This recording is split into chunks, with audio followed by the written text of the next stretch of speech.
Hello everyone, I am Basil Zafar from Team ZeroLag and this is our project AssetFlow. As you can see, this is our login page which we have built using JWT, and now I am about to log in on this one. As you can see, I am typing the password of it, and when we click the sign in, now we come to the welcome page of this. And as you can see, there is a workspace of ours and it mentions with the tag of asset manager. And when we click on it, we we reach to the dashboard of our project. As you can see, they are allocation trend and allocation category breakdown, and now you can see the allocations of this as they are asset like MacBook Pro 16 with an example and an allocated on expected return and status. As you can see, the status is showing overdue, and below that you can see it is active, and afterwards you can see it is return. And there, as you can see, when you came above it, there are actually two active allocations and one overdue allocations. Now we move toward the booking part. As you can see, there are not currently any booking, but there are three tabs right now, which is browse resources, my reservations, and pending approvals. uh, and then we move toward maintenance management, track repair requests, assign technical, manage the maintenance life cycle.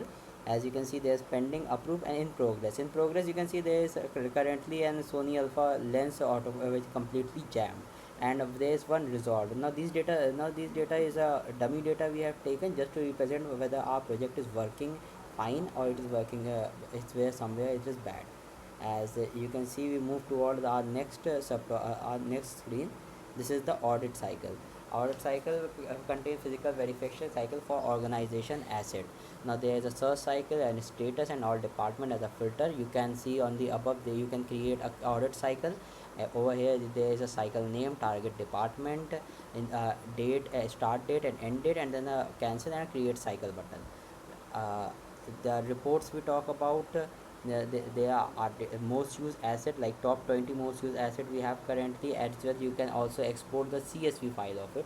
There is one overdue allocation and one active maintenance and 25% utilization rate, and total 8 current assets active in our repository, active in our repository, active in our workspace.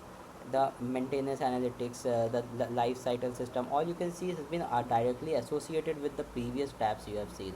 They contain the same numbers which we have over here. And now we move toward our next active log. As we can see that there are the active logs track all the action and events across our organization. So basically, even if there's a two different organization, it will also track that.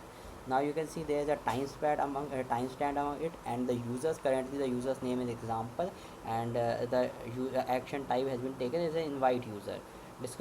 And you can see the role updated, in action type there are different type of tags, like role updated, audit cycle created, asset return, asset allocated, and as well as you can see there are action type, start date and end date. Now organization setup, we talk about organization setup. It's a managed departmental hierarchy, asset category and employee directory. It basically contains all of the department details and whether to create one and how to delete one. As you can see, there is a add department button. You can just enter the name and the parent department where you want it and then save. So there will be a new department. There are currently three active department: engineering, marketing, design. As you can see, there is an active tag showing around it.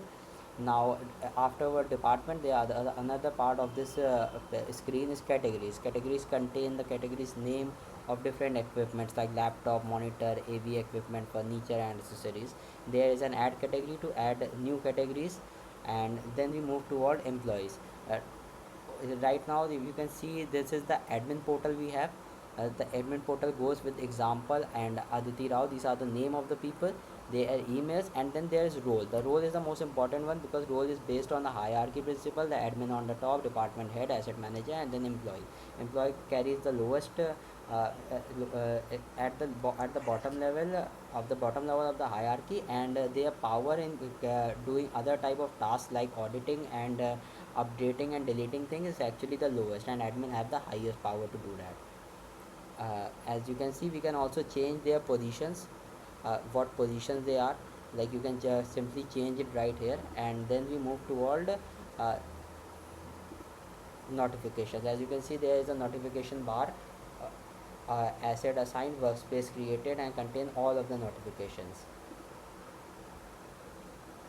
Now we talk about the another screen. Now this one is currently logging as big technique department head. Now this is the screen of the department head.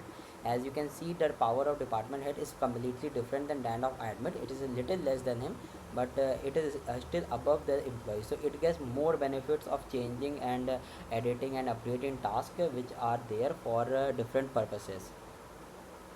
And now this is the employee screen. As you can see, there are significant less numbers, like there is just 6 tasks he can perform, and he can update in any one of them.